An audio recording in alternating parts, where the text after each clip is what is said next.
Welcome to আদ্যপান্ত পাঠশালা। আজকে আমি তোমাদের মাঝে কোয়ান্টাম সংখ্যা নিয়ে এসেছি। তো আজকে আমি কোয়ান্টাম সংখ্যা ধাপে ধাপে দু একটা পার্টের মাধ্যমে দেখাবো। তো আজকে আমি পার্ট 1 নিয়ে আলোচনা করব।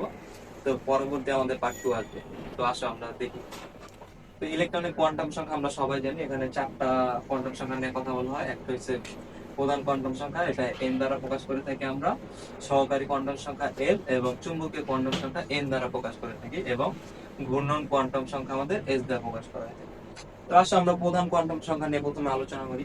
তো প্রধান কোয়ান্টাম সংখ্যা নিয়ে আমরা যখন আলোচনা করবো, সেখানে আমরা এন দ্বারা আমরা এটা প্রকাশ করে থাকি। এটা দ্বারা আসলে প্রধান কোয়ান্টাম সংখ্যা আসলে কি বোঝায়? প্রধান কোয়ান্টাম সংখ্যা দ্বারা আসলে শক্তি স্তর বা অরবিট বোঝায়। তো এইটা আসলে একটা এই পরমাণুর শক্তি স্তর কতটুকু বড় বা ছোট এটা বোঝায়। অ্যাকচুয়ালি এটা দ্বারা আকার বোঝায় আমরা। তো এটা আমরা দেখি, এটা যদি একটা প্রধান কোয়ান্টাম সংখ্যা কি হয়, এক্ষেত্রে এন এর মান 1, এক্ষেত্রে n এর মান 2, আর এটা যদি আরেকটু বড় করা যায়, এক্ষেত্রে n এর মান 3। আবার এটাকে দ্বারা যখন n এর মান 1 এটাকে k, n এর মান 2 তখন এটাকে l, m এর মান 3 তখন এটাকে m দ্বারা প্রকাশ করা হয়ে থাকে। তাহলে k, l, m, n এভাবে প্রকাশ করা হয়ে থাকে n এর মান। তো n দ্বারা আসলে আমাদের আকার বুঝিয়ে থাকে। তো এখন যদি আমাদের প্রশ্ন করা হয় যে তৃতীয় শক্তি স্তরে কয়টি ইলেকট্রন? হ্যাঁ, এখন আমরা দেখি যে যদি আমাদের বলা হয় তৃতীয় কক্ষপথের অরবিটাল কয়টি, তখন আমরা কি করবো, n স্কয়ার। তাহলে তৃতীয় কক্ষপথ যেহেতু n এর মান 3, অর্থাৎ 3 স্কয়ার সমান অরবিটাল 9। আর যদি বলা হয় আমাদের তৃতীয় কক্ষপথের সর্বোচ্চ ইলেকট্রন ধারণ ক্ষমতা কত, তখন আমরা এই সূত্রটা ইউজ করবো, 2n স্কয়ার। তখন 2 ইন্টু n এর মান 3, 3 স্কয়ার সমান 2 ইন্টু 9 সমান 18। এভাবে আমরা এই ছোটখাটো এমসিকিউ গুলো সলভ করতে পারি, এবং এগুলা দেখেছি যে কৃষি পরীক্ষার কোশ্চেনের মধ্যে এগুলা অনেকবার এসেছে। তো পরবর্তী আমরা আমাদের সহকারী কোয়ান্টাম সংখ্যাটা দেখব।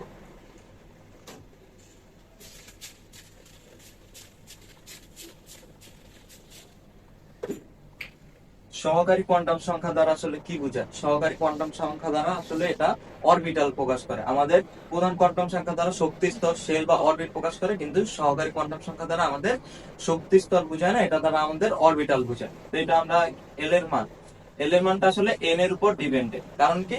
কারণ যখনই এন এর মান 1 হয়, এল এর মান 0 হয়।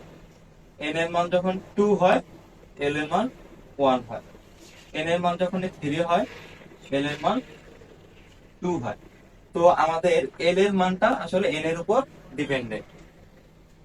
আবার আমরা এটা জানি, এল এর মান যখন 0 হয় আমাদের এটা এস অরবিটাল, এল এর মান যখন 1 হয় আমাদের এটা পি অরবিটাল, এল এর মান যখন 2 হয় আমাদের এটা ডি অরবিটাল।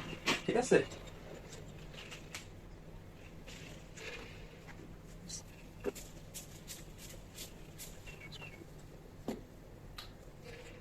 তো এখানে আমরা দেখি যে অরবিটালের ক্ষেত্রে আমাদের যখনই অরবিটাল বের করি, আমাদের যখনই বলে সর্বোচ্চ ইলেকট্রন সংখ্যা কত আছে একটা অরবিটালের মধ্যে, তখন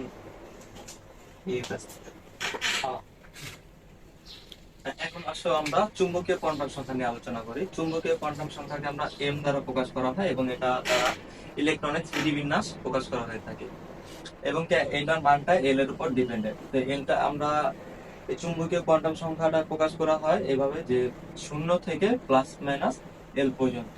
যখনই আমাদের এল এর মান 1 হয়, তখন আমাদের চুম্বকীয় কোয়ান্টাম সংখ্যার মান 0 থেকে +1 -1। যখনই এল এর মান আমাদের 2 হয়, তখন আমাদের m সমান সমান 0 +-1 +-2 এভাবে প্রকাশ করে।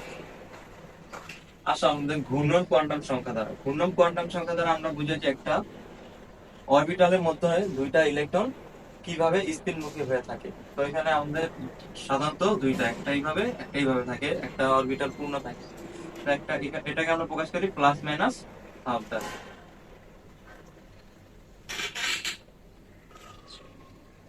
এখন আসলে আমরা এই প্রশ্নটা সলভ করি, এটা করলে আমাদের কোয়ান্টাম সংখ্যা সম্পূর্ণ ক্লিয়ার হয়ে যাবে। কপারের B20 এবং সর্বশেষ ইলেকট্রনের কোয়ান্টাম সংখ্যা সেট নির্ণয় করো। তো এটা খুবই একটা সুন্দর প্রশ্ন এবং এটা সলভ করলে আমরা সব শেষ হয়ে যাবে। সর্বশেষ ইলেকট্রন, ইলেকট্রন প্রবেশ অনুযায়ী যে শেষ যে এবং কি সর্ববহিষ্ঠ হলো শেল অনুযায়ী যে শেষ। এখন আমরা এটা বের করবো কিভাবে? তো আমরা সবাই জানি কপারের পারমাণবিক ভর হচ্ছে, পারমাণবিক সংখ্যা হচ্ছে 29। তো এটা ইলেকট্রন বিন্যাস আর্গন 4s1 3d 10, কারণ এখানে একটা এক্সেপশনাল হয় যার কারণে আমরা এটা করে থাকি। এখন 20তম ইলেকট্রন আমরা কিভাবে বের করব? এখান পর্যন্ত কত? 18, আর এটা হচ্ছে 19, তারপর থেকে আমাদের 20 এবং আসবে। তো আমরা যদি এভাবে বের করি 4s1, এটা কত? 3d। 4s1 আমাদের একটা ইলেকট্রন, এটা হচ্ছে 20 নাম্বার ইলেকট্রন। আর এখানে আমরা যদি বের করে থাকি, সরি এটা আমাদের 19 নাম্বার ইলেকট্রন, এটা 20 বন্ধ করতে হবে।